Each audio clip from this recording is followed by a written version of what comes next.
Ang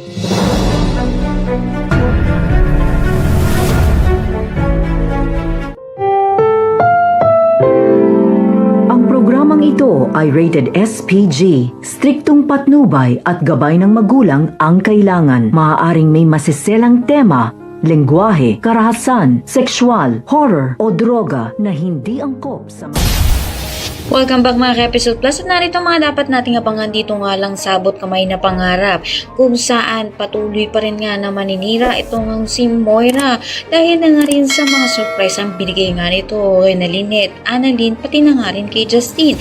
Kaya naman dahil dito ay pagdududahan naman nga nito ni Justine na itong ang si Giselle ang may kagagawan nga nito.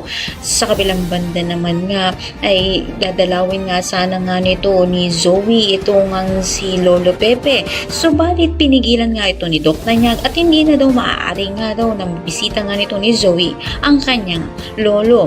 At dito na nga rin matutunghayan nga nito nila Giselle na pagmamayari nga nito ni Narisa ang kotse na ginamit sa pagdukot dito nga kay Lolo Pepe. Kaya naman ipapaaresto nga nila ito. Subalit dahil gipit na nga siya, sinabi niya na nga rito na ginamit nga na ang kotse nga niya upang ipandukot at hindi nga siya yun.